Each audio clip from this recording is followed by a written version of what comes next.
Bom dia, nós estamos esperando aqui uns minutinhos para que todo mundo consiga entrar e já já começamos. Em 2 ou 3 minutinhos a gente começa.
Bom dia mais uma vez. Vamos começar? Então, acho que já deu tempo aqui, a gente já está com bastante gente com a gente aqui. Então, vamos lá. Bom dia. Primeiramente, eu queria agradecer a presença de todos vocês. A gente fica muito feliz que um evento que a gente tenha organizado em relativamente pouco tempo, mas eu acho que a urgência do assunto pedia, que vocês tenham conseguido esse tempo para a gente conversar agora pela manhã. Eu sou Flávia Azevedo, sou sócia da área trabalhista do Veirano, também tenho um outro papel aqui que é de liderar o S no comitê nosso de ESG, e que dentro do assunto que a gente vai tratar hoje, eu acho que tem bastante relevância. Eu queria apresentar também para vocês o nosso time multidisciplinar de verdade aqui que está com a gente hoje, a Luísa Lemos, que trabalha comigo aqui no nosso departamento trabalhista, também está comigo junto no ESG, o Mauro Moura, que é do nosso administrativo, a Cecília Coutinho, que é de LGPD, proteção de dados, Ana Rubalinho, que é nossa especialista lá em Brasília, Constitucional Supremo, e o Leonardo, que é nosso especialista em antitrust. Pessoal, a nossa ideia hoje, aqui eu acho que era iniciar uma discussão, que eu acho que vai ser uma discussão muito importante sobre a lei de igualdade salarial. É muito legal que tenha tanto interesse no tema. Eu acho que o tema, a gente sabe que o tema não é novo, muito pelo contrário, o tema de equiparação salarial ele já está aí na CLT desde a década de 40, inclusive com menção expressa de proibição de distinção por sexo. A Constituição também de 88, ela garante o direito, né, à não discriminação remuneratória com base em gênero. Então, o que que a gente está vendo de novo aqui, né? Eu acho que é uma busca pela efetividade dessa igualdade, porque ela está garantida na lei, mas ela não é vivenciada na realidade. Então, o que a gente tem aí, tanto na lei quanto no decreto, portaria, em tudo que regulamentou essa lei de 2023, eu acho que é uma busca pela efetividade dessa igualdade. Então, hoje, na nossa conversa, o que a gente queria discutir com vocês era um pouco qual é o objetivo efetivo do governo, que informações que o governo já tem, que informações que a gente precisa dar agora, de todo mundo está ansioso aí, que a gente tem um prazo em fevereiro, então quais são as informações o que que vai ser feito com essas informações, que hoje a gente chega lá no relatório, o que que as empresas podem esperar desse relatório, quais são as incertezas ou preocupações que também esse relatório está gerando. Eu acho que é importante a gente dizer aqui que a gente está estudando bastante o tema, a gente tem aí muita dúvida ainda, inclusive o Ministério do Trabalho amanhã vai promover uma live para perguntas e discussões, então nós não somos os únicos aqui com dúvidas, mas a gente espera contribuir um pouquinho para essa discussão hoje. A gente tem um chat aqui, eu vou pedir para vocês, em princípio, que vão colocando as perguntas, a gente vai tentar responder e reunir todas no nosso final aqui da conversa. E se por algum motivo não houver tempo suficiente, podem ficar tranquilos, a gente vai procurar cada um de vocês que tem dúvidas e tal para poder tratar disso.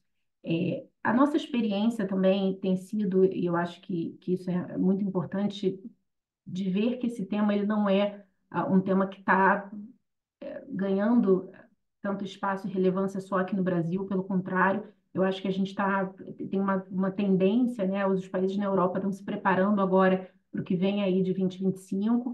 Existe para o ano que vem uma previsão de que todas as empresas vão ter a obrigação de fazer um determinado reporte. Antes você tinha regulamentações diferentes dependendo do país, alguns países bem avançados, a gente vai falar um pouco do caso aqui do UK especificamente, outros países nem tanto. Então, essa diretiva que tem da União Europeia e os países estão como nós aqui se preparando para o que vem no ano que vem, que vai ser também uma obrigação de reportar esse mesmo tipo de informação. Então, obviamente, parte do trabalho, da nossa experiência foi buscar o que a gente tem de referência aí fora que pode contribuir para a nossa discussão aqui.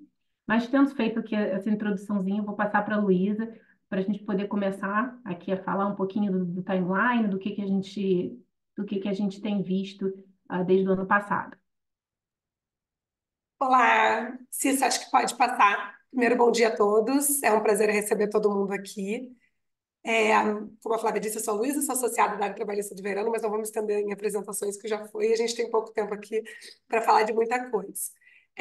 Esse slide é só o que vamos falar hoje, então acho que a Flávia já pontuou um pouco. Acho que a ideia principal para mostrar aqui do que a gente vai falar é que a gente vai focar menos do que a gente presume que a maior parte de vocês que está aqui já sabe que é o que diz a norma de forma expressa, então, prazos, etc., e tentar focar mais no segundo e terceiro pontos que estão aqui descritos, que são as preocupações que o que está na lei, na portaria, no decreto, nos geram e tem gerado para as empresas, pelo que a gente tem visto dos nossos clientes, e quais alternativas a gente vê hoje que podem ser tomadas em relação a essas preocupações e seguranças, etc. Bom, as apresentações já foram, então a gente pode passar para o próximo slide. Então, primeiro eu vou falar da lei do relatório. Como eu disse, vou tentar ser o mais breve possível para a gente conseguir focar no que a gente acha que pode contribuir mais, que é aproveitar esse time multidisciplinar e achar soluções para os problemas que temos no momento. Pode passar, Cis. Então, temos um pequeno timeline aqui. A Lei de Igualdade Salarial e Critérios Remuneratórios entre Homens e Mulheres, ela foi publicada em julho de 23. Desde essa época, a gente já viu uma preocupação grande dos clientes, muito embora fosse uma lei pequena, como a Flávia disse, trazendo em sua maior parte questões que já são, enfim, estabelecidas, né, que é a isonomia salarial, não discriminação, inclusive em relação a gênero, são todos princípios trabalhistas já amplamente sabidos e aplicados, então não teria grandes novidades.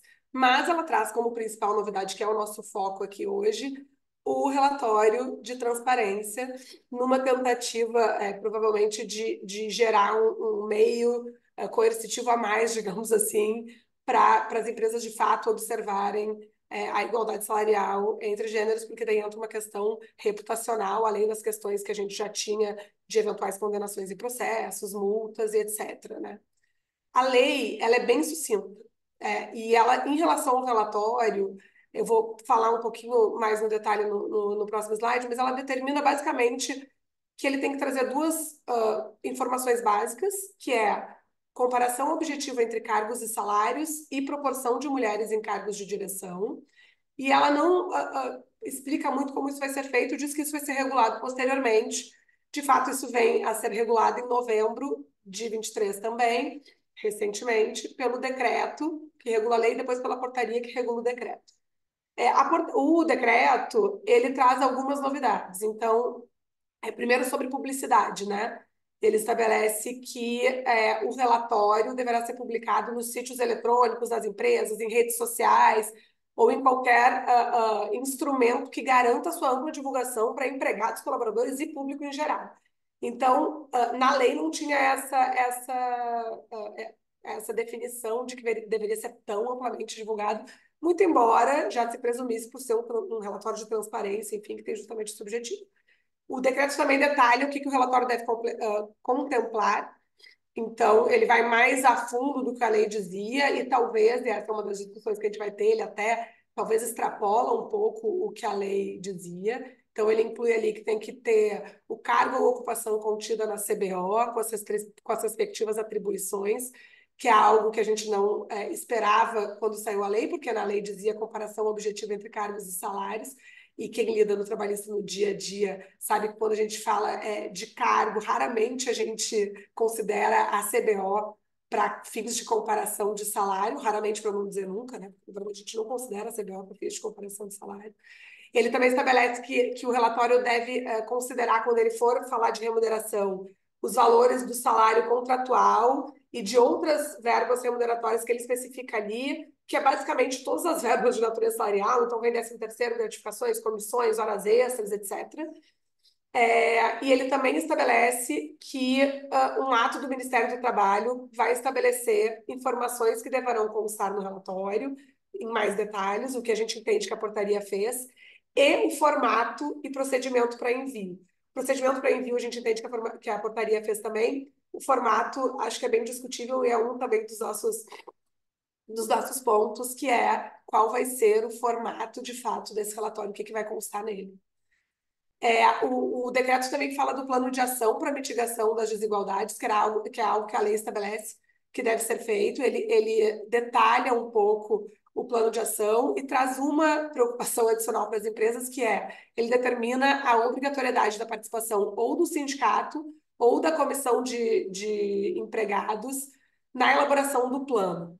E aí, quando a gente fala em envolver sindicato, enfim, não é de forma obrigatória, é sempre uma preocupação, porque a gente não sabe, enfim, a extensão disso e como isso vai se dar. Uma última coisa importante para falar sobre o decreto, de coisas gerais do decreto, é que ele estabelece as obrigações que são do Ministério do Trabalho. E nesse ponto eu entendo que até teve coisas favoráveis, digamos assim, no decreto, porque algumas obrigações que pareciam pela lei, que seriam das empresas, ficam constando ali como sendo do próprio Ministério do Trabalho. Um exemplo é a criação de canal de denúncia específico relacionado à discriminação, né? Especificamente em relação a gênero. Que quando veio a lei, parecia que era uma obrigação das empresas, e a gente até falava em reuniões com clientes que o legislador tinha perdido um pouco a noção, porque já tinha lá a lei do programa Emprega Mais Mulheres estabelecendo que tinha que ter um canal de denúncia específico contra assédio, daí agora teria que ter mais um específico em relação à discriminação. Não faria sentido nenhum ter 1000 números para um empregado ligar se ele quisesse denunciar, depender do tópico da denúncia, né? Mas, enfim, essa obrigação passou a ser do Ministério do Trabalho, entre outros. E aí a portaria vem e detalha ainda mais, também em novembro de 23, o que o decreto estabeleceu. Então, ela traz como a maior novidade, a meu ver, que quem fará o relatório, a elaboração do relatório, vai ser de responsabilidade do Ministério do Trabalho, que não era o que a maior parte de nós pensávamos. A gente achava que as empresas elaborariam os seus relatórios. Tanto que a principal dúvida que vinha para a gente desde a época lá da lei, quando a lei foi publicada em abril, era como é que eu vou fazer esse relatório, qual é o formato, etc. Sendo positivo ou negativo, essa dúvida acaba, porque quem vai trazer esse relatório, vai criar o formato, é o Ministério do Trabalho, e aí a portaria estabelece o que vai constar nesse relatório, como que o Ministério do Trabalho vai elaborá-lo, estabelece os prazos para as informações serem prestadas pelos empregadores e também pelas empresas, e também detalha o plano de mitigação. Eu estou passando rápido por esses pontos, porque agora no próximo eu vou focar só nos pontos da lei, da portaria e do decreto, específicos em relação ao relatório, que acho que é o nosso grande ponto de discussão aqui. Acho que pode passar, Cis. Só para, enfim, eu não terminei ele na timeline, a portaria, o decreto e a portaria acabam estabelecendo, né, que as empresas têm até fevereiro para prestarem informações para o Ministério do Trabalho em relação ao que vai vir a ser a seção 2 do relatório, que eu vou explicar em mais detalhes, que até março de 24 o Ministério do Trabalho vai publicar todos os relatórios num portal específico também estabelecido pela portaria, e as empresas têm que publicar nos seus próprios sites, enfim. E aí essa obrigação vai ser para todo março e setembro de cada ano, tanto o Ministério do Trabalho divulgar os relatórios, quanto as empresas republicarem, digamos assim, nas suas redes, né? Pode passar, Cis. Então, especificamente em relação ao relatório, que acho que é o grande ponto que vai embasar as nossas discussões a seguir. O que, que diz a lei, o decreto e o relatório, eu vou tentar passar rápido aqui pelo que eu já falei na timeline. Bom, a lei, igualdade salarial para trabalho de igual valor ou exercício da mesma função. Aqui, eu acho importante só frisar que depois que veio o decreto e portaria falando que vai ser utilizada a CBO e etc., e CBO, para quem não sabe, é a Classificação Brasileira de Ocupações, um ponto chamou a atenção aqui já na lei, que estabelece igualdade salarial para trabalho de igual valor ou exercício da mesma função. Que se a gente for pensar, é diferente do que o artigo 461, né, que é o que a gente usa como base para definir isonomia salarial e tal, estabelece, né, porque o 461 ele cumula esses dois, né, ele fala que tem que receber o mesmo salário pessoas que trabalham na mesma função e prestam trabalho de igual valor.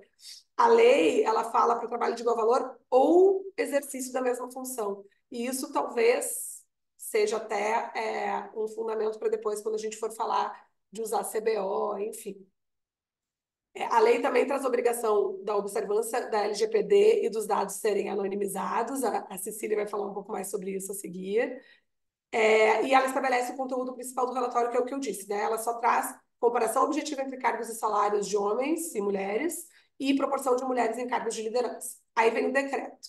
O decreto, basicamente, detalha e inclui o que o relatório deverá trazer, e aí acho que como principal ponto de atenção é que ele traz, né, que o relatório deverá trazer o cargo ou a ocupação contida na CBO. E aí a gente tem uma divergência interpretativa aqui possível, né? Porque a gente pode considerar que o decreto está dizendo que é o cargo na empresa ou a ocupação contida na CBO, ou a gente pode interpretar que ele está dizendo que é a CBO, o cargo ou a ocupação, ambos contidos na CBO. Isso é uma discussão, vai depender da interpretação que daremos e que o Ministério do Trabalho vai dar, enfim, e depois o Judiciário.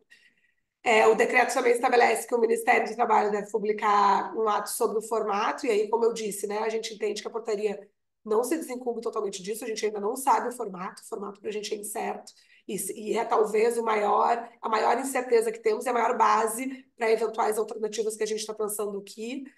O decreto fala de anonimização de novo e fala da ampla divulgação. E aí depois vem a portaria, e aí a portaria estabelece, como eu disse, que o Ministério do Trabalho é responsável pelo relatório, e aí ela dá mais detalhes do que vai ter nesse relatório, que ele vai ter duas sessões.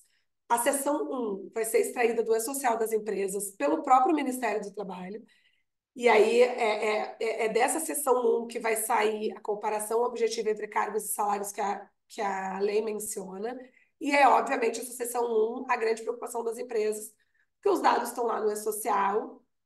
Quando eles foram imputados, certamente ninguém imaginava que viria um relatório a ser divulgado publicamente, fazendo comparações ali entre o que está lá, utilizando a CBO, né, que não é algo que as empresas utilizam, e a gente não sabe exatamente o que o Ministério do Trabalho vai fazer com esses dados extraídos do E-Social, e está basicamente tudo lá no E-Social, né, a remuneração detalhada, etc. Então, essa é a nossa grande preocupação. A segunda sessão é aquela que vai conter as outras informações prestadas pelas empresas no portal Emprega Brasil.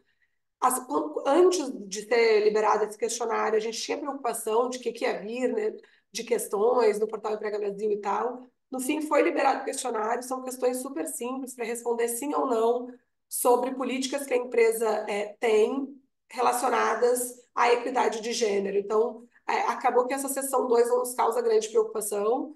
A maior parte dos nossos clientes que já entrou lá e viu, etc., também não tem grandes preocupações com ela, porque realmente são perguntas de sim ou não simples de responder, e que, inclusive, permite responder de forma não tão completa, porque eu tenho clientes que dizem, por exemplo, que ele pergunta, a empresa tem política para a redução da disparidade salarial entre homens e mulheres? Às vezes a empresa tem para um determinado setor, mas não tem para outro.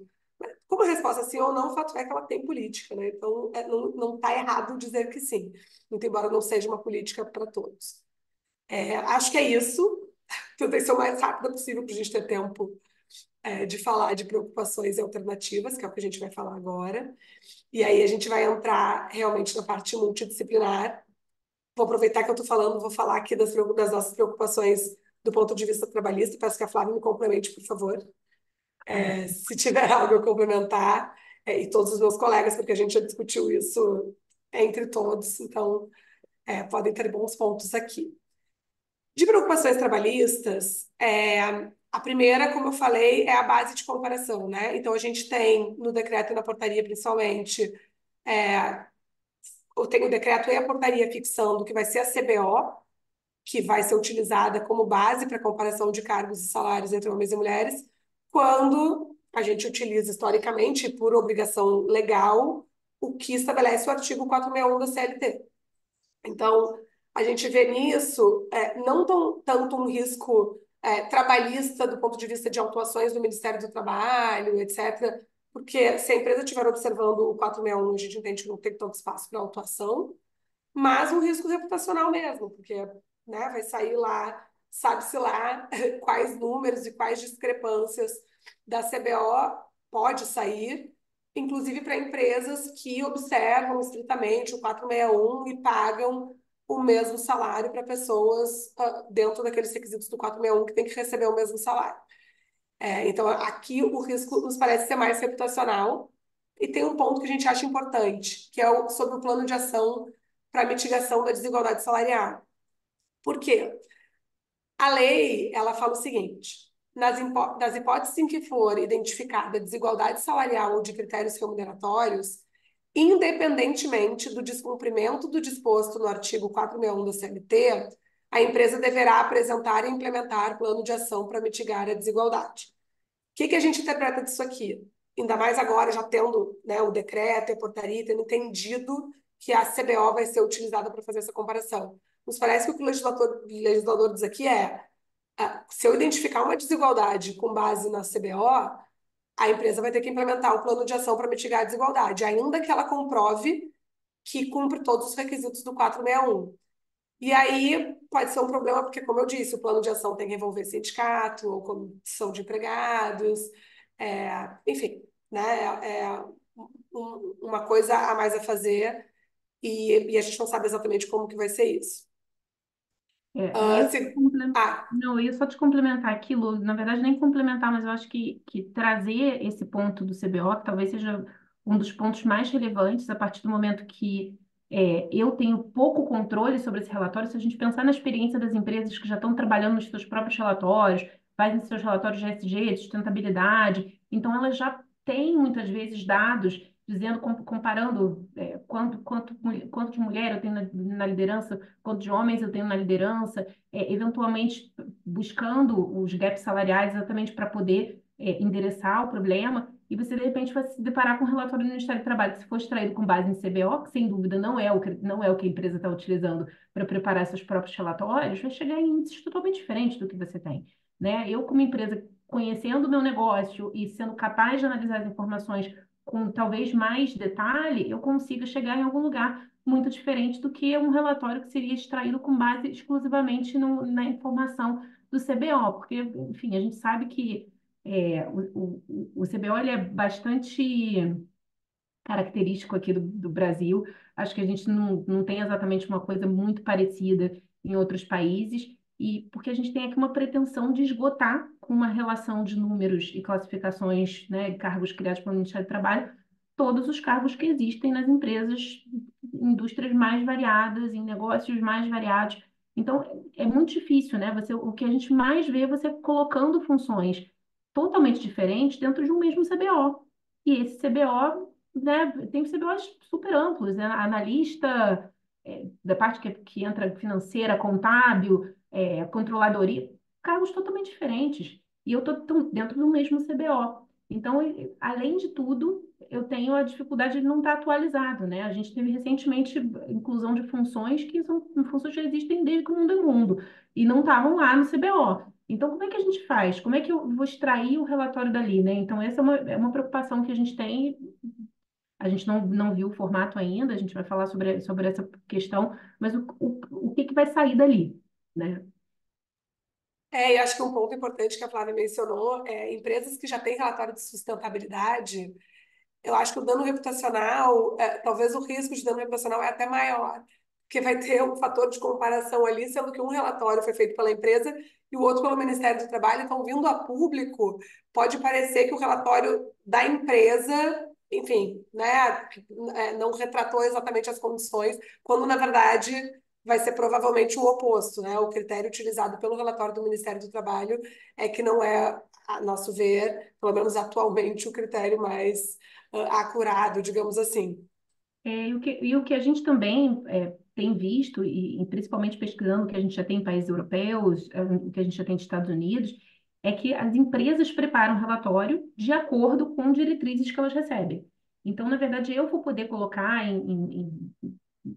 até mesmo ali na questão de comparar quantos de mulher versus quantos de homem eu tenho em cargo de liderança, o que que é um cargo de liderança na minha empresa, né? A gente tem dificuldade aqui de definir o que é cargo de confiança, definir o que para esse efeito é cargo de liderança, são questões que são bastante importantes para que a gente tenha, para que a gente pudesse ter um relatório que de fato refletisse a realidade de cada uma das empresas.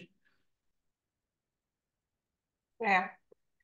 E, bom, aí temos a aplicação das penalidades, né, que previstas na lei, que é outro risco trabalhista que a gente vê. Acho que o principal, e a nossa principal fonte de preocupação é essa que a gente mencionou agora, que é realmente a base de comparação. E aí tô acompanhando aqui o chat, tem um monte de gente, enfim, pontuando que de fato é uma, né, não é preciso, é uma fonte de preocupação, e realmente é uma fonte de preocupação grande. E quando o Mauro e a Ana, que vão falar até mais sobre a parte de alternativas, falarem, acho que essa é um bom fundamento que a gente tem para eventuais medidas a serem tomadas desde já. Outras preocupações, né? As penalidades previstas na lei, porque ela traz uma multa significativamente maior do que a gente tinha para o caso de verificação de desigualdade salarial. Então, a gente tinha uma multa que era um salário mínimo, passa a ser até 10 vezes o salário do cargo, né, que a pessoa deveria receber o mesmo valor. Eu não tenho, assim, não nos causa tanta preocupação aqui, porque aqui a gente entende sim que o 461 tem que ser observado, né? No final das contas, é o 461 que estabelece ali as regras para a isonomia salarial. Mas, se a empresa não estiver observando o 461 e a gente pegar uma diferença salarial com um cargo já de gestão, né? Um salário de 30 mil reais, por exemplo, a multa pode chegar até 300 mil reais. É bem relevante, né? Comparado com uma de 1.400 que a gente tinha antes. O dano reputacional a gente já falou, então acho que, né, aqui a grande preocupação é, ao que tudo indica, os relatórios serão disponibilizados no portal que o Ministério do Trabalho estabelece na portaria. Eu acabei nem falando isso no detalhe, mas é o portal, eu tenho aqui com os dados do trabalho. Deixa eu achar, só para dizer para vocês. É na plataforma do Programa de Disseminação das Estatísticas do Trabalho. Vou até botar o link no chat. Que é onde tem CAGED, etc. também, divulgado. Segundo a portaria, o Ministério do Trabalho vai publicar os relatórios lá. Então, ao que tudo indica, os relatórios vão vir a público antes da empresa poder checar se os dados que estão lá são corretos, né? Se os índices que estão lá estão corretos. Então, aí está o grande risco nesse momento, né? Antes de ver o relatório. Bom, mas vai ter a publicação no relatório da minha empresa com dados que eu não pude checar se estão corretos, que se tiverem incorretos, ainda que eu consiga uma medida judicial posterior, né, para que eu me abstenha de publicar, para que o Ministério do Trabalho tire do portal já foi divulgado. Então, essa é uma grande preocupação. A gente colocou também riscos indiretos, então, em ações individuais ou coletivas que tenham discussões sobre práticas discriminatórias da empresa, certamente um relatório com dados ruins possa ser utilizado, né, como um subsídio adicional pelo autor, da ação. Então, é um risco indireto, mas que existe. E, como eu falei, o envolvimento obrigatório do sindicato na elaboração do plano de mitigação, que é sempre uma preocupação. O decreto, se eu não me engano, ele menciona que a forma de participação do sindicato poderá ser estabelecida em norma coletiva. Talvez seja uma boa recomendação tentar negociar de uma forma que limite, né, que estabeleça precisamente quais seriam as atribuições do sindicato nesse auxílio aí na elaboração do plano de mitigação, para evitar que o sindicato, enfim, se intrometa ali mais do que a empresa gostaria. Acho que do ponto de vista trabalhista é isso, né, Flávia? É isso, Lu. Acho que é isso. A gente passa então para a Cissa para falar um pouquinho das preocupações aqui de LGPD. Já tem até umas perguntas aqui para você, Cissa, mas vou deixar para o final aqui. Vamos lá. Obrigada, gente. Bom, agora oficialmente bom dia, prazer estar aqui com vocês. Não vou me delongar muito, já vou entrar diretamente no tópico, né? Então, a gente falou de dados até aqui. Acho que a situação toda envolve dados pessoais sobre todos os ângulos que a gente vê. E pegando já esse gancho introdutório, isso já mostra que a própria lei, já no artigo 5º ali no CAPT, com o seu parágrafo 1º, já traz um conflito implícito de conceitos, né? Fala em um momento que a Lei Geral de Proteção de Dados vai ser aplicável, então, em relação a todo o processo de geração de relatórios, mas também fala que deve ser observada a anonimização, que são questões que se contradizem. Por um motivo muito simples, a anonimização é um procedimento de segurança técnico e que visa a desidentificação, ou seja, a retirada de qualquer elemento de identificação do dado pessoal e de forma permanente. Então, por não viabilizar a identificação da pessoa física, aqui no caso concreto que a gente está discutindo, de colaboradores, as informações ou os dados anonimizados estão fora do escopo da LGPD. Então, o impacto prático disso é se a gente estivesse diante de uma informação anonimizada, a Lei Geral de Proteção de Dados sequer seria aplicável. Então, a gente tem uma lei que no seu primeiro momento, já entre os primeiros artigos, já deixa essa dúvida, né? Então, a LGPD vai ser aplicável, mas a gente estaria diante de uma informação que, pelo menos a princípio, estaria fora do escopo de aplicabilidade dessa lei.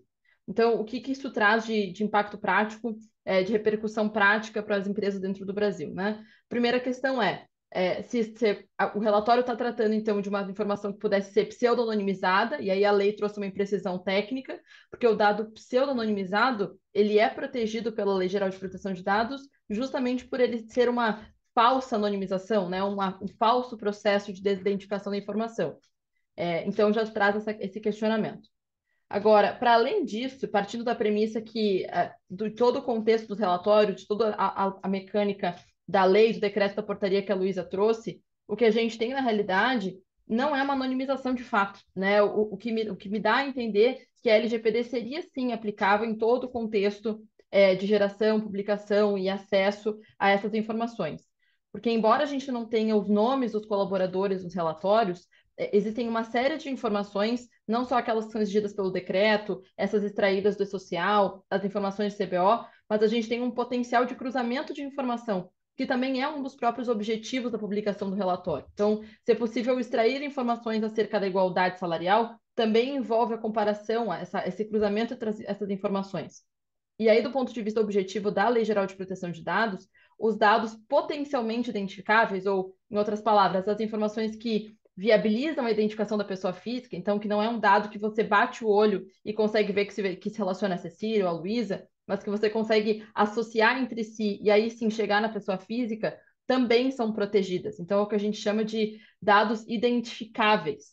E me parece que é exatamente esse o caso do relatório. Então, que a gente vai ter um caso que não vai ter o meu nome, não vai ter a minha foto, então que você vai olhar e vai saber que se refere a Cecília, mas talvez cruzando o cargo com o salário, você chegue que é um alto executivo da empresa, ou uma alta executiva, ou enfim, e uma informação extraída, então, com potencial de dado pessoal e que vai ser, consequentemente, protegido pela LGPD.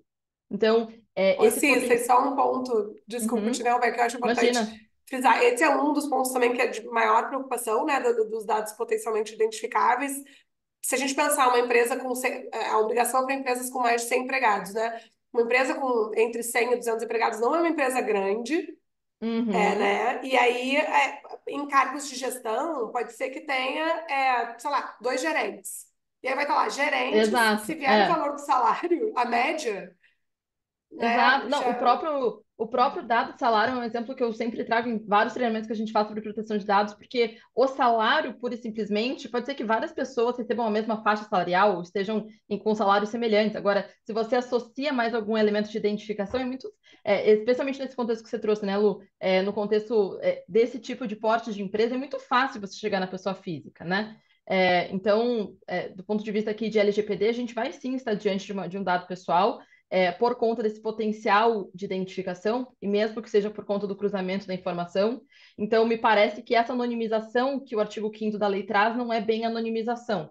Então, para fins de aplicabilidade da lei, vamos flexibilizar um pouco esse conceito de anonimização, porque parece ser, de fato, uma imprecisão técnica com relação a como que funciona a anonimização.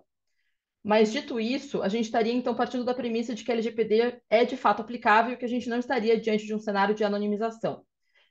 Partindo dessa premissa, uma das principais obrigações da Lei Geral de Proteção de Dados, como vocês devem saber, é que exista um fundamento legal para a utilização do dado pessoal, né, para o tratamento do dado pessoal, como a lei define.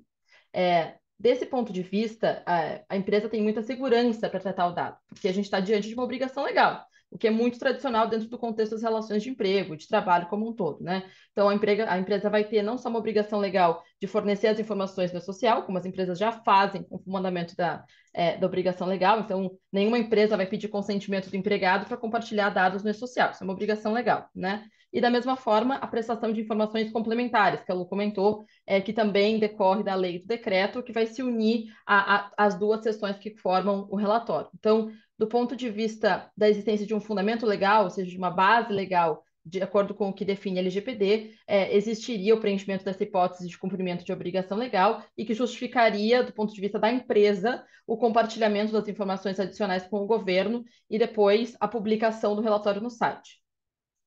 Além disso, falando especificamente aqui de regra de LGPD, a gente teria pelo menos, e aí a descrição que a Luísa fez foi muito boa nesse sentido, pelo menos 3 atividades de tratamento de dados pessoais no contexto da Lei de Igualdade Salarial. A gente teria, primeiro, o compartilhamento de informações pela empresa com o governo, tanto via e-social quanto via prestação de informações complementares.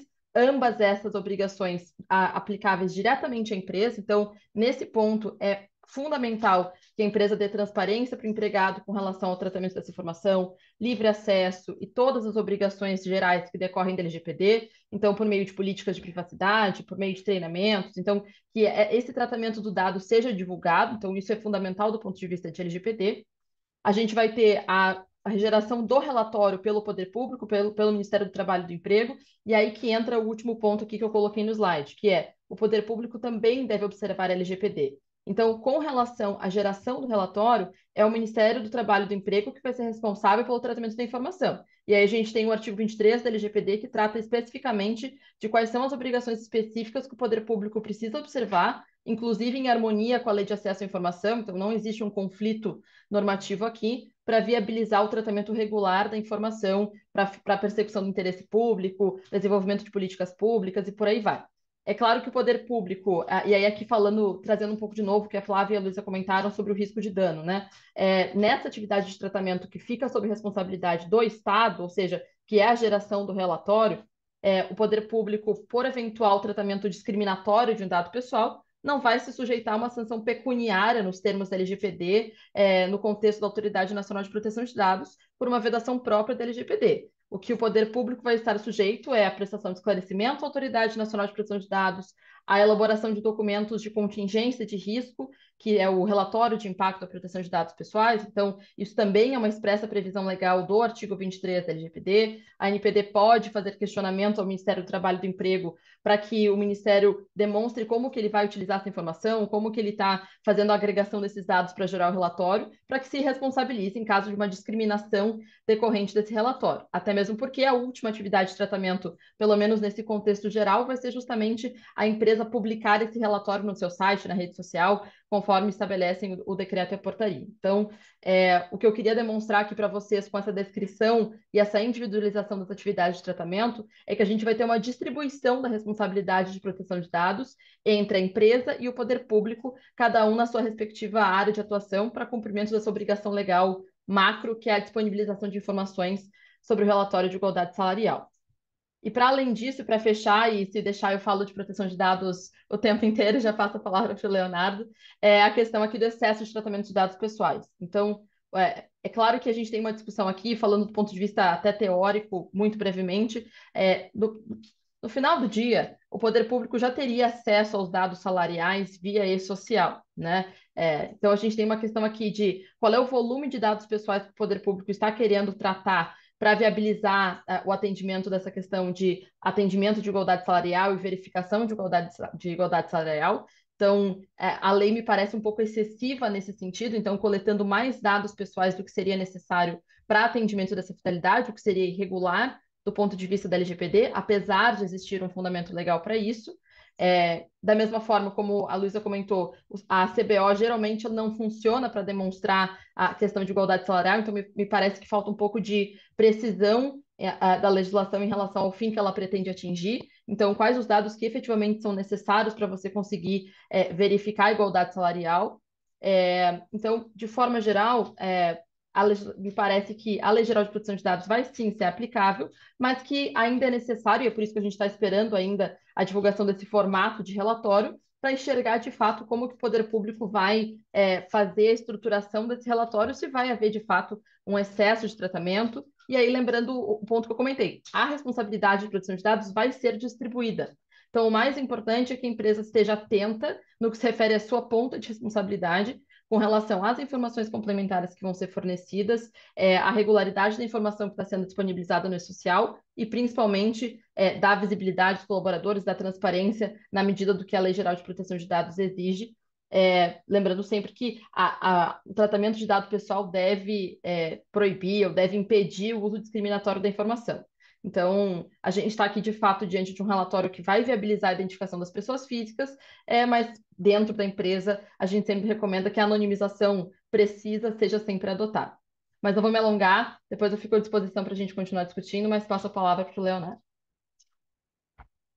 Bom dia, eu sou o Leonardo da área de Direito Concorrencial do Veirano. É um grande prazer estar aqui com vocês nesse webinar, né? Esse é um exemplo clássico de uma política pública muito bem-vinda e bem intencionada, com um propósito para lá de legítimo, mas que parece ter sido pensada e estruturada sem a devida avaliação dos possíveis efeitos colaterais e dos impactos indesejados que ela pode causar, né? Não só sobre a privacidade de informações tão delicadas e íntimas, né, como a remuneração, que a maioria das pessoas prefere tratar com muita reserva, mas também sobre as relações de concorrência entre as empresas na contratação e retenção de empregados por meio de remunerações distintas, né, e mais atrativas, né?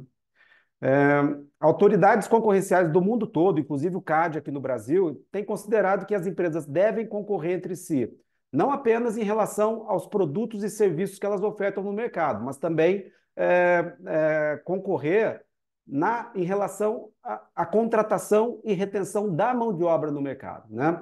Nesse contexto, o CAD tem considerado que acordos que possam reduzir essa concorrência, como acordos de não aliciamento ou para não contratação de empregados da outra empresa, né, ou mesmo troca de informações sobre salários e benefícios, podem ser considerados práticas anticompetitivas tão graves quanto um cartel, né? E exemplo disso é que, há alguns anos, o CAD instaurou uma investigação contra dezenas de empresas do setor de saúde, justamente por trocas de informações sobre remunerações e benefícios entre departamentos de RHs, né? Até numa iniciativa aparentemente legítima para fins de benchmarking, né? E esse caso ainda não foi julgado, ele está sob investigação, mas a Superintendência Geral do CAD, que é o braço investigativo do CAD, já deixou bem claro que esse tipo de troca de informação tende a ser vista como um ilícito concorrencial, né?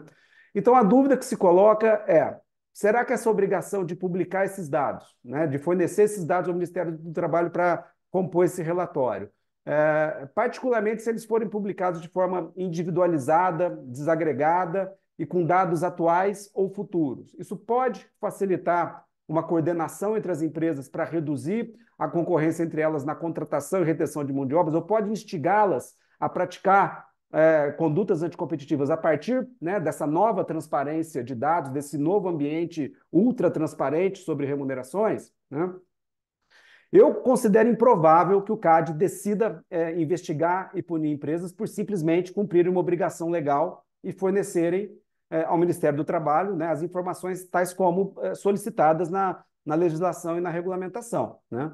Mas se as empresas usarem essa transparência das informações para se coordenarem ou para reduzirem a concorrência entre elas na contratação de mão de obra, aí sim elas poderiam ser alvo de uma investigação pelo CAD. Por exemplo, se a partir da publicação, né, desse relatório as empresas acordarem entre si a não aumentar mais salários durante um período, ou a segurarem os aumentos, né, para reduzir os custos, né, e reduzir a pressão competitiva entre elas pela disputa, né, dos empregados no mercado, aí sim isso claramente seria visto como um cartel pelo CAD, facilitado e talvez instigado até por essa nova política e esse relatório, né?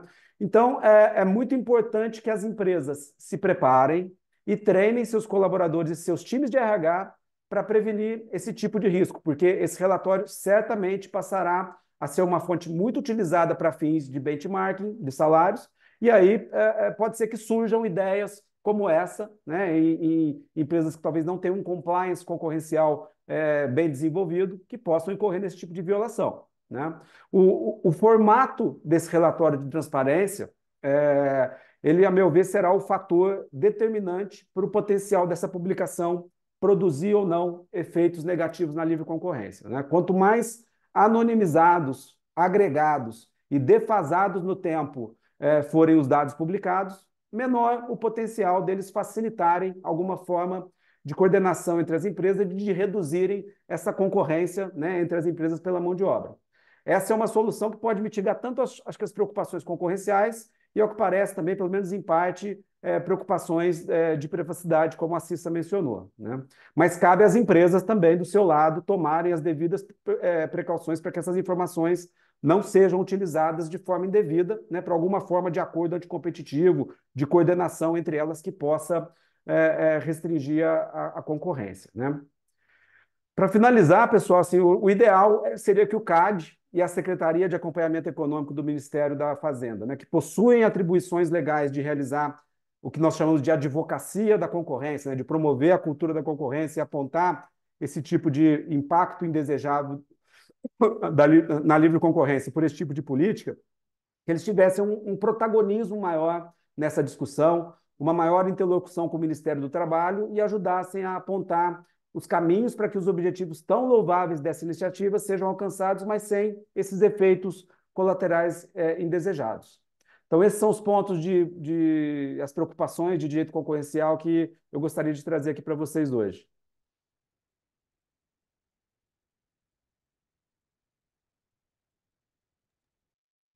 Eu acho que os pontos os que a gente falou da parte trabalhista e os da Cissa e do Leonardo de privacidade concorrencial vão nos ajudar agora para a parte que é onde a gente queria chegar, que é alternativas, né? Diante, porque na verdade a gente não quer que todo mundo saia daqui apavorado, que a gente falou todos os problemas que a gente vê e riscos potenciais na lei. Alguma solução a gente tem que dar, né?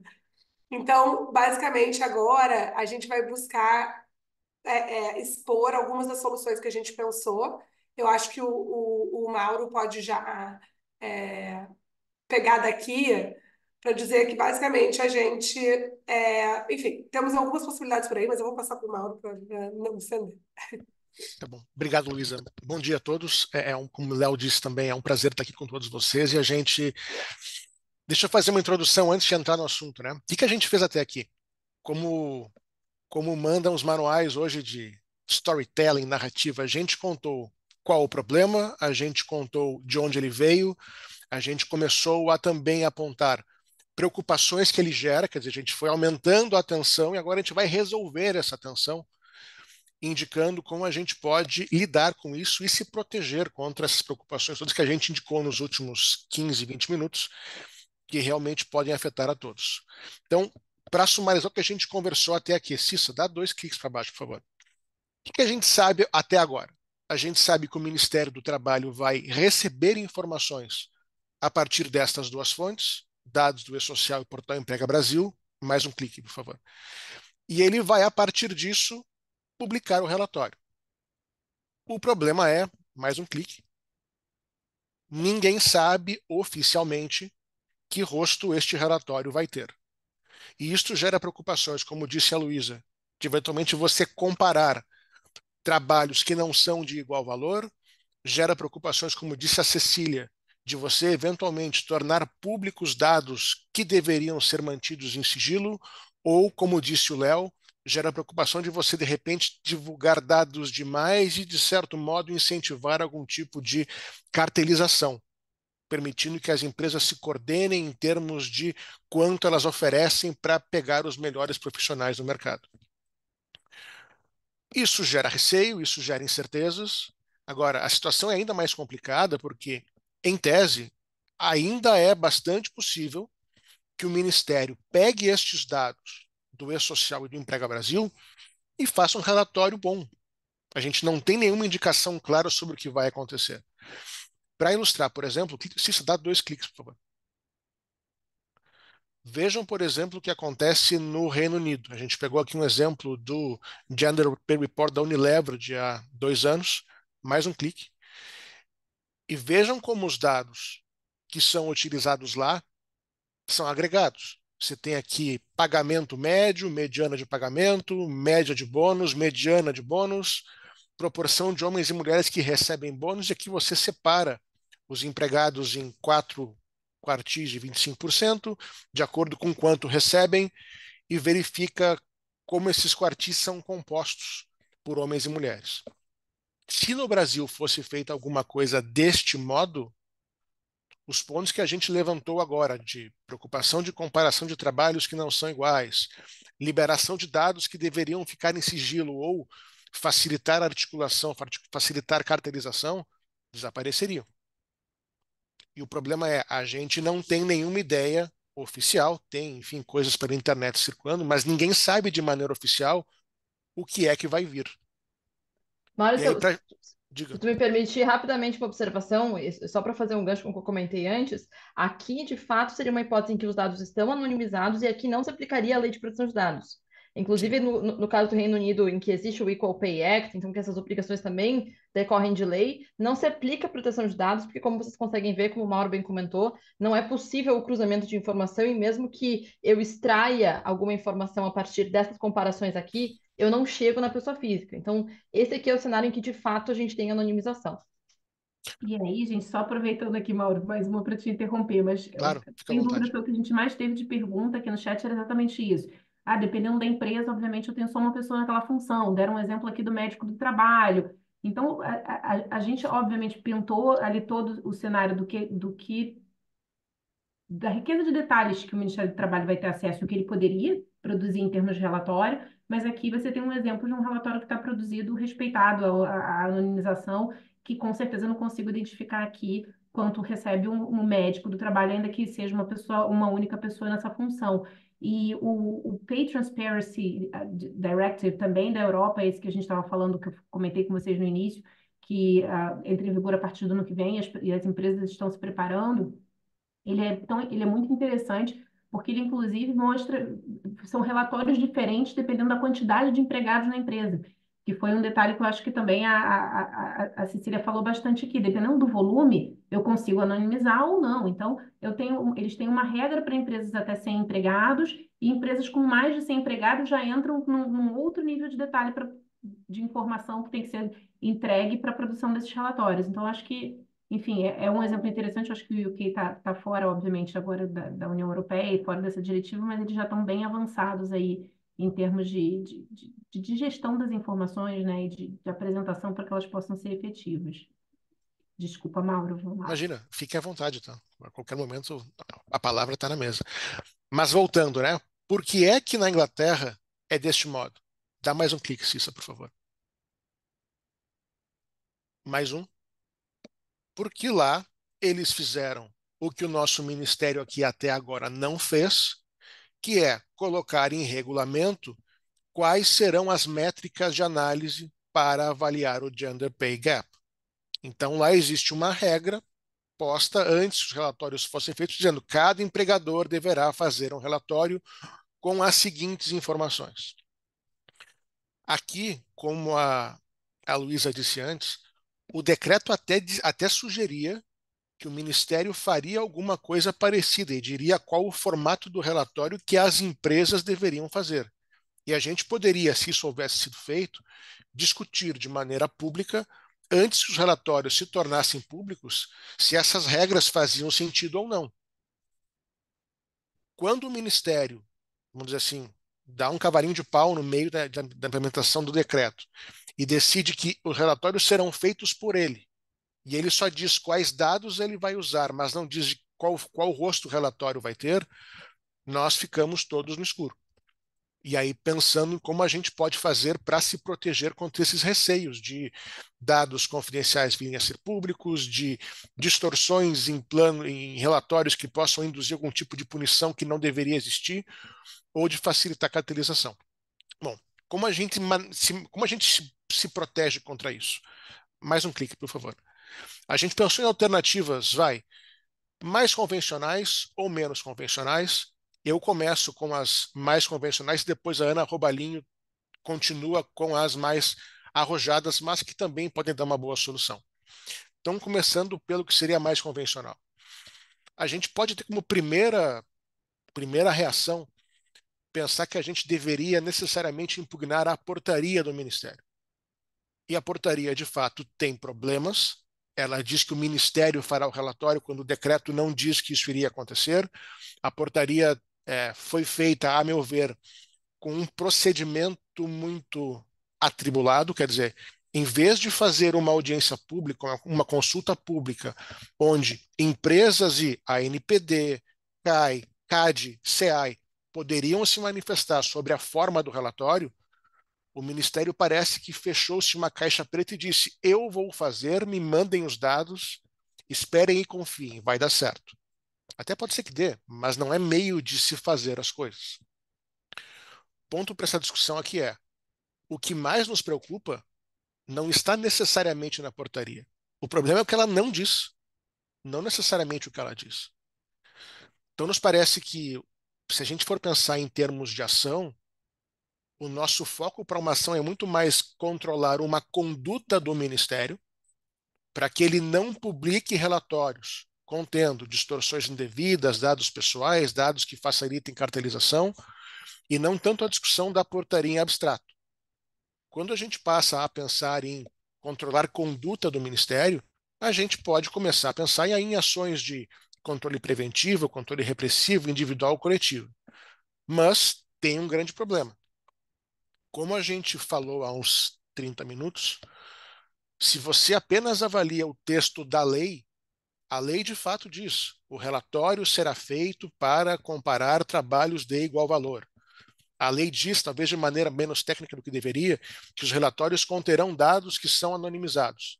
Então, o problema prático é: se o que a lei diz é isto, e se a portaria não tem nenhuma indicação clara de que isto não será feito, de que maneira você mostra para um juiz que você tem, o que a gente chama no juridiquês de interesse de agir, ou tecla SAP para o português comum, que é: como é que você mostra que você precisa de uma intervenção judicial para se proteger e mais, que você tem um risco sério de dano urgente e que se você não tiver uma decisão judicial agora, você irá sofrer dano com certeza.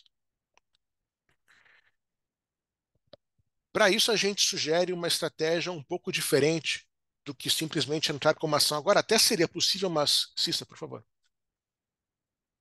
A gente acha que, para que essa necessidade fique melhor caracterizada, seria bom que, como etapa preliminar, fosse feito um contato prévio com o Ministério. Ou por cada empresa, ou por meio de associações, já acho que associações teriam mais peso neste processo. Poderia ser uma consulta justamente relatando todos os problemas que a gente conversou aqui, esses receios de como vai ser feita a comparação, quais serão os dados que serão públicos, tem uma preocupação também de induzir cartel, como que o Ministério vai se posicionar em relação a isso e qual vai ser o rosto deste relatório quando ele se tornar público, para que a gente possa ainda, temos aí, 30 dias, talvez um pouco mais, também se manifestar e sugerir ajustes se isto for necessário.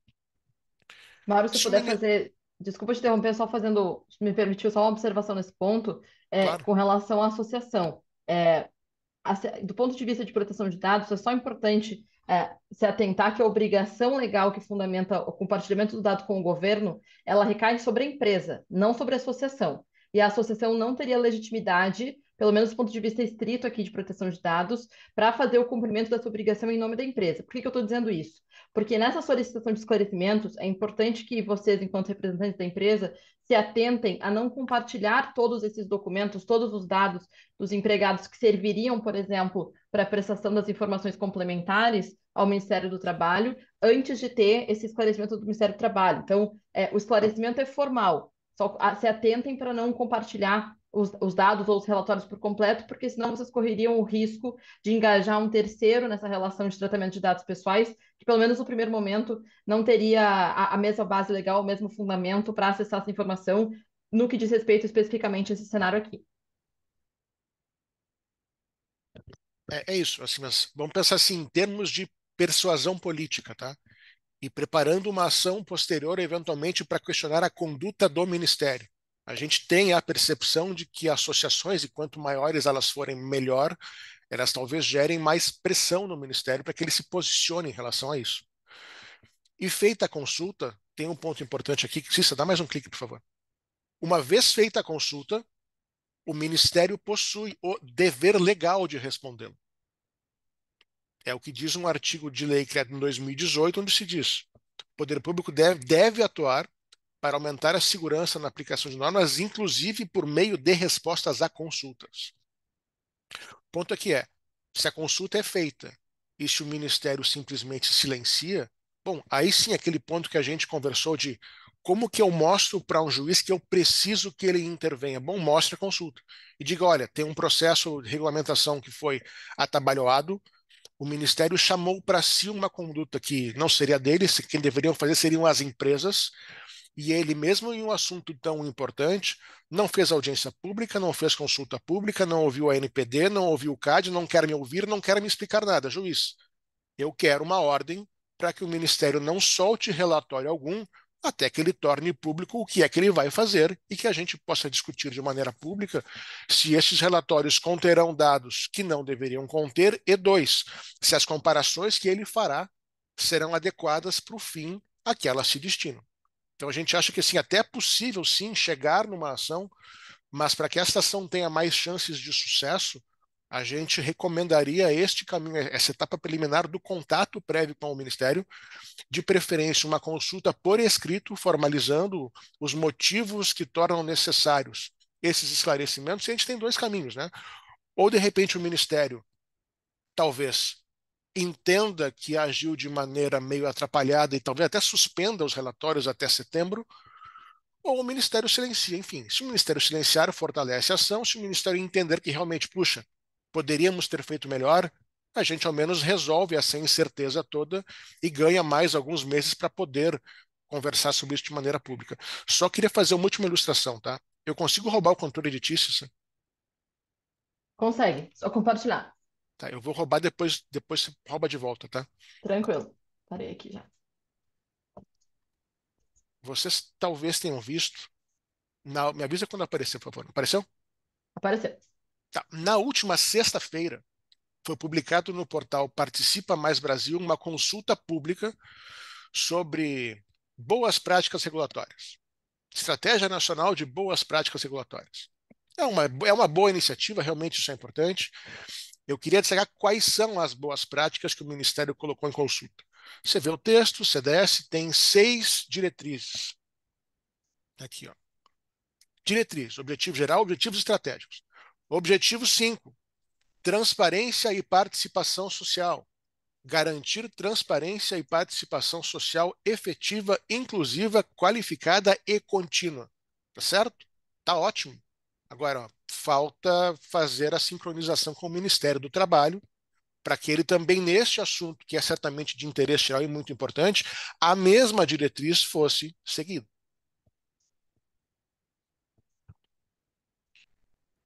Feita a minha reclamação pública pela ignorância das diretrizes, eu passo a palavra para a Ana para explicar a segunda parte das soluções que a gente vislumbra que poderiam ser usadas aqui. Obrigado. Obrigada, Mauro. Cissa colocou de volta aí, você passa Vocês para o conseguem próximo. ver? Opa, Sim. foi. Bom, pessoal, bom dia. Faço coro aqui aos meus colegas, é um grande prazer estar com vocês hoje. E já pegando o gancho e entrando direto no assunto, né, a gente tem soluções mais pontuais e a gente tem soluções, o Mauro usou a palavra arrojadas, a gente tem soluções mais globais. E uma delas, enfim, acho que já nesse tipo de assunto isso já fica na cabeça de todo mundo, já surgiu pergunta aqui no chat sobre esse assunto, é levar essa discussão para o STF. Primeira coisa, acho que são dois pontos iniciais, né, sobre levar essa discussão para o STF. A gente tem vantagens e desvantagens em adotar essa estratégia. Nesse momento em que a gente está, vou falar sobre isso também, né? Existe a possibilidade da gente ter aí o desenvolvimento de determinadas questões a depender do que acontecer, mas hoje, no dia de hoje, se a gente fosse adotar essa estratégia, a gente tem vantagens e desvantagens. Acho que a primeira vou chamar de desvantagem, porque de alguma maneira você tem para o acesso ao STF em controle concentrado de constitucionalidade, você tem uma limitação, né, de legitimação, então você tem uma quantidade finita de entes legitimados para a propositura das ações diretas. Então, para levar essa questão ao STF, seria necessária a participação, né, de uma associação de âmbito nacional, eventualmente de uma confederação sindical ou de entes terceiros ao ambiente, mais terceiros ainda, mais distantes ainda do ambiente que nós estamos discutindo, como, por exemplo, um partido político. Então, esse é o primeiro ponto e é uma primeira desvantagem, né? Uma necessidade de, talvez, você, empresa, buscar um representante que possa agir para fins de questionar essa sistemática que a gente está discutindo no âmbito do Supremo Tribunal Federal. O segundo ponto pode ser visto como uma vantagem. As ações diretas, né, o controle concentrado de constitucionalidade, ele analisa a compatibilidade de atos normativos com a Constituição de forma abstrata. Então, essa discussão que a gente estava tendo aqui, que o Mauro levantou, sobre interesse de agir, e sobre, eventualmente, você ter que ter, de alguma maneira, demonstração de um dano concreto, ou ter que aguardar a publicação do relatório para fins de demonstrar um dano concreto, ela, em tese, não está presente para que a gente leve essa discussão em controle concentrado de constitucionalidade para o Supremo Tribunal Federal. Isso não quer dizer que a gente não teria desafio se a gente quisesse propor uma ação ao Supremo hoje. Para começo de conversa, a gente tem aqui o que a gente chama, né, de um regramento misto. Ele é um regramento complexo. Você tem o ato normativo primário, que é a lei da igualdade social, e você tem uma série de atos normativos secundários. A gente tratou aqui principalmente do decreto e da portaria, e eles se complementam ou deveriam se complementar de uma forma mais completa do que efetivamente eles o fazem. Tem coisas que a gente quer discutir que estão presentes na lei, tem coisas que a gente quer discutir que estão presentes apenas no do decreto ou apenas na portaria. E isso significaria um grau maior de complexidade, até mesmo na escolha do tipo de ação que eventualmente poderia ser proposta ao Supremo. Então, essas são opções que dependeriam do foco que a gente poderia dar a uma eventual ação em controle concentrado. Então, por exemplo, esse é um caso clássico, embora essas sejam ações mutuamente excludentes, né, quando a gente olha doutrinariamente, uma vez que a arguição de descumprimento de preceito fundamental, né, a DPF, ela é o que a gente chama de uma ação subsidiária, ela em tese só é cabível quando não é cabível a ação direta de inconstitucionalidade. Aqui, a depender dos dispositivos questionados e da forma como esses dispositivos fossem questionados, a gente poderia vislumbrar a possibilidade de propor uma arguição de descumprimento de preceito fundamental ou uma ação direta de inconstitucionalidade. Então, ao longo aqui do nosso debate, ao longo das falas dos colegas, a gente vislumbra diversas coisas que poderiam ser questionadas, até elementos da própria lei.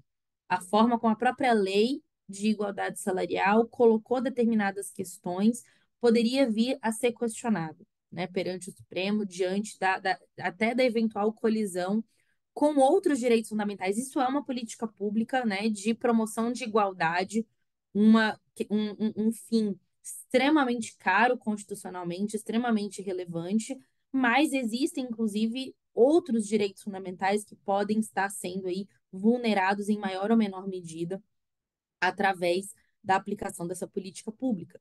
Então, se a gente questiona a própria lei, se há dispositivo de lei federal posterior à Constituição sendo discutida, haveria sim a possibilidade de caber ação direta de inconstitucionalidade. E se a gente fosse discutir no âmbito dessa mesma ação, dispositivos da lei, dispositivos da portaria, dispositivos do decreto, a gente poderia sim manejar, o Supremo tem jurisprudência no sentido de que a gente poderia manejar uma DI, trazendo aí o questionamento dos atos normativos secundários, pedindo declaração de inconstitucionalidade por arrastamento, enfim, tem uma série de questões técnicas aí que poderiam ser aplicadas para esse fim.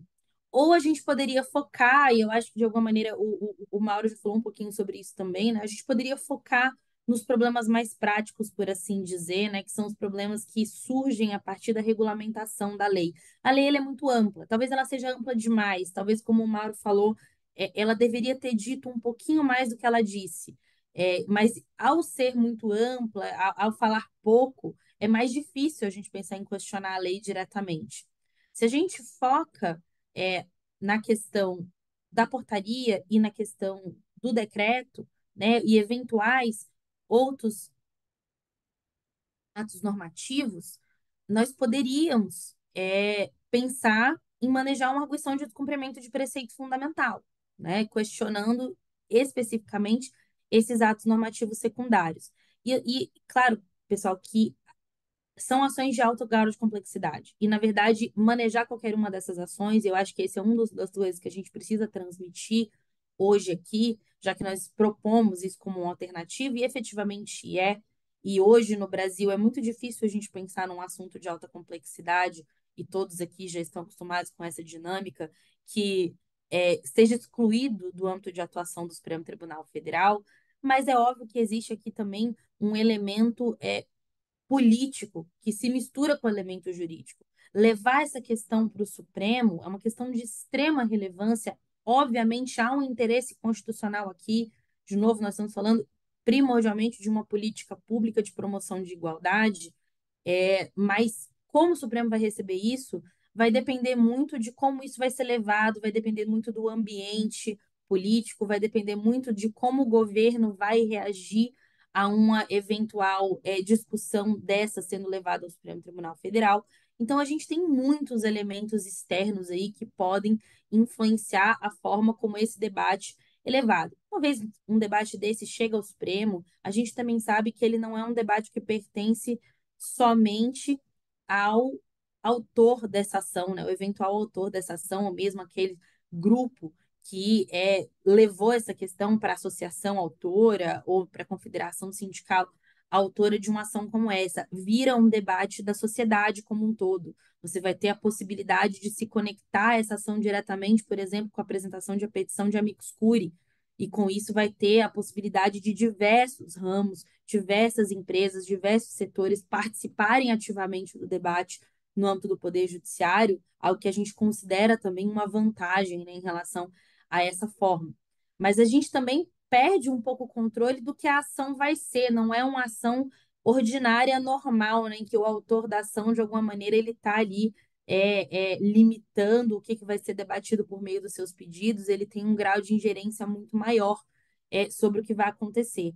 Levar para o STF significa, de alguma maneira, entregar esse debate a um fórum maior e ser participante, ser ativamente participante desse debate, mas saber que a partir daí se engaja o Ministério Público, se engaja o governo, né, se engaja a própria Advocacia da União e diversos outros atores, porque o Supremo se torna um fórum onde diversos atores vão ali comparecer, inclusive na qualidade de amicus curiae, para participar desse debate. Então, aqui, pessoal, já encerrando essa minha fala, O que a gente tem é uma alternativa, uma possibilidade. Certamente uma possibilidade que já estava na cabeça de todo mundo e está na nossa, conforme a gente, né, se coloca aqui na posição de pensar em alternativas para os problemas que a gente colocou.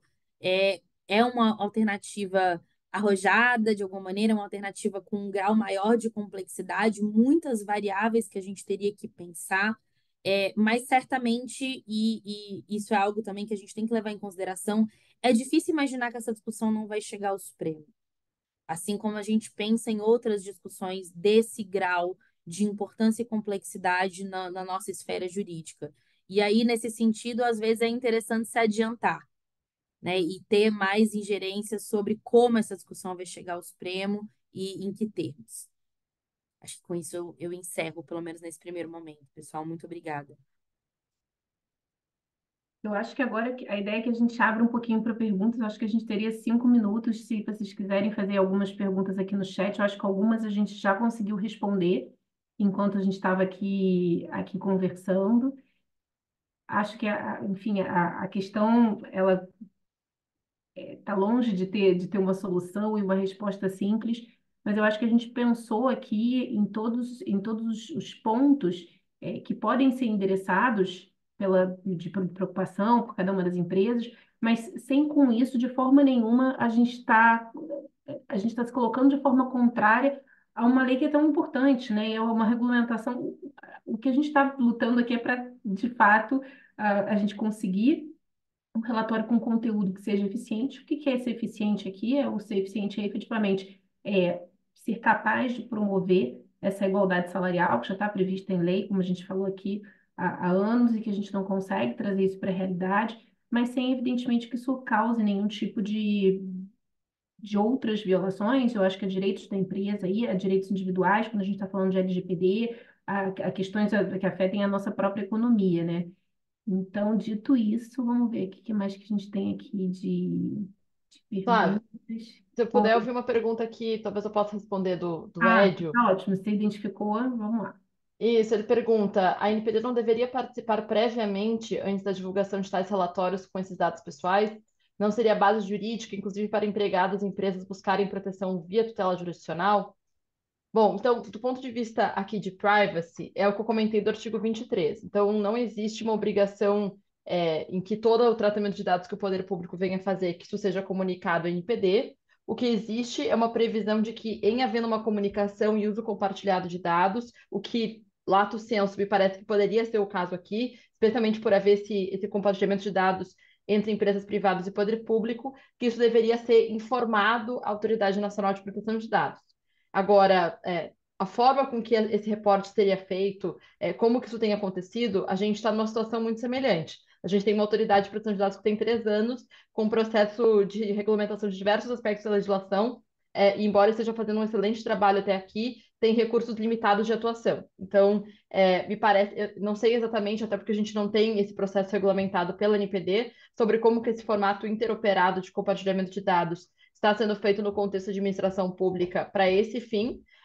Então, a despeito de haver essa previsão de comunicação à autoridade, a gente ainda não tem visibilidade da Autoridade Nacional de Proteção de Dados de qual que seria o retorno possível com relação a esse reporte do Ministério do Trabalho e Emprego para a NPD.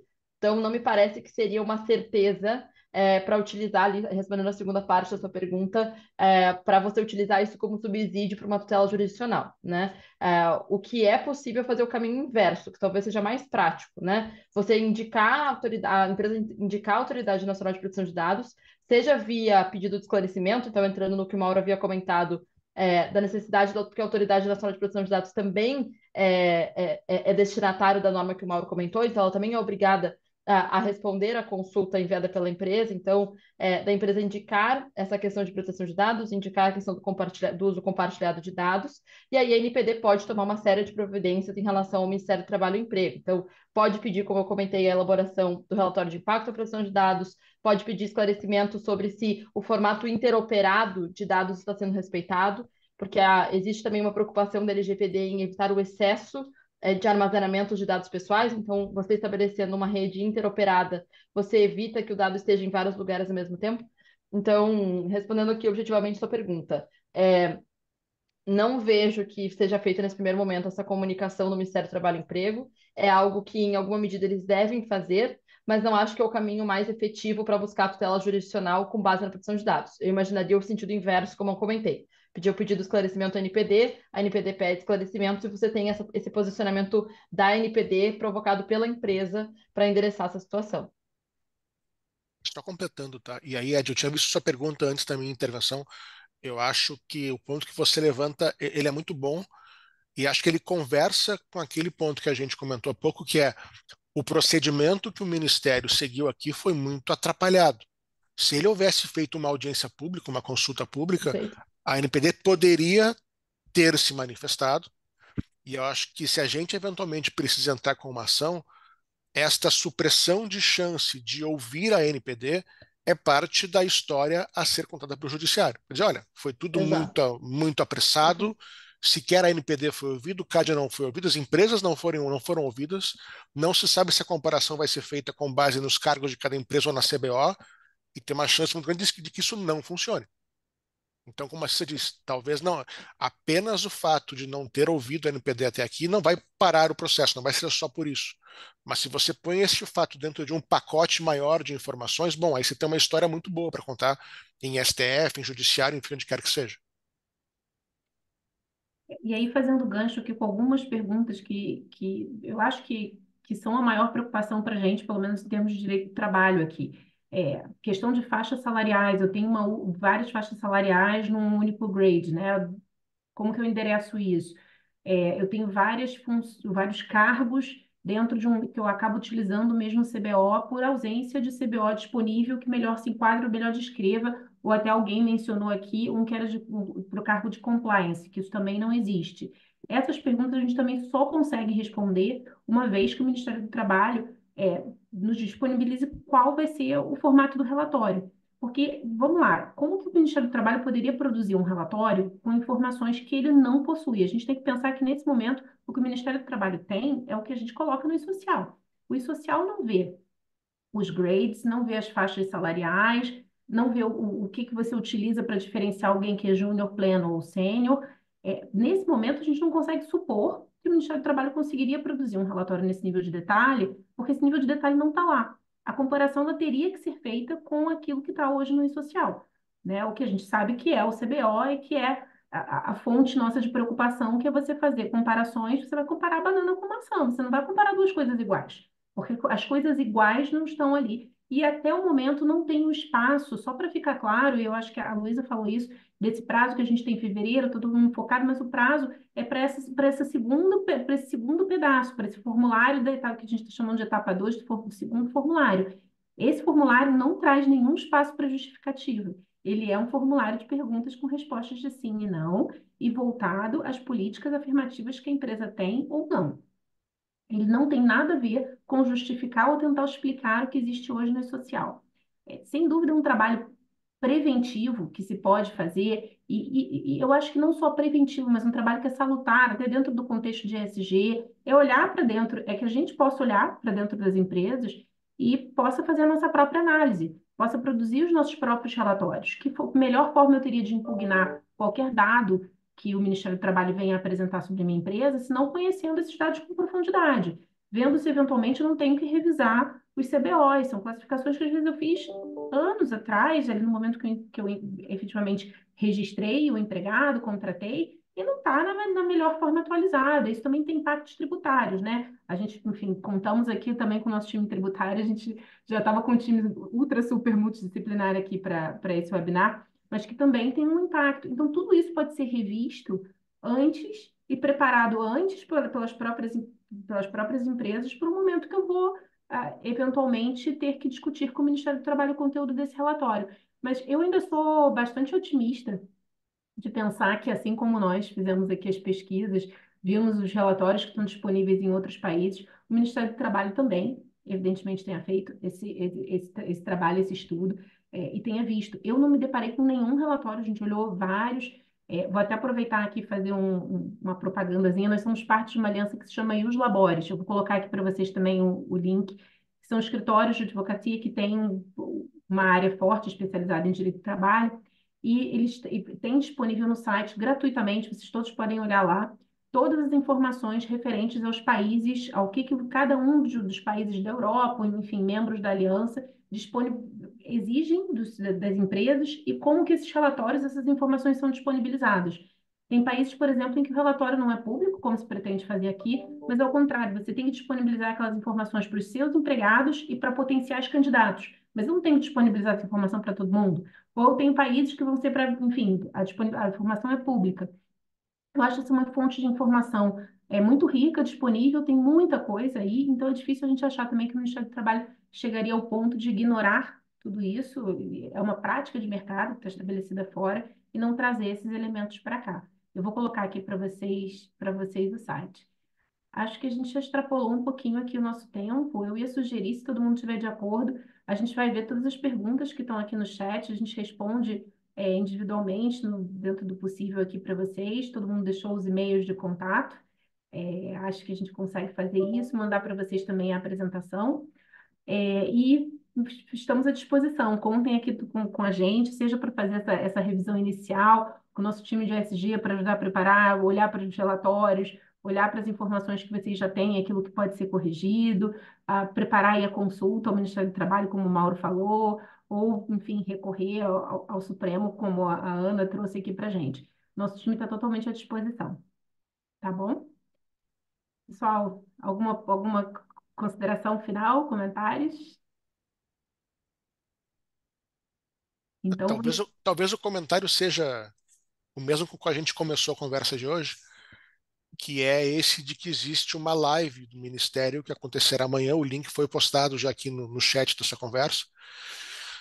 Talvez tenha duas coisas, né? Uma, se o Ministério pensou que tem que fazer a live, que bom, mas assim, ele talvez tenha identificado que precisa prestar esclarecimentos.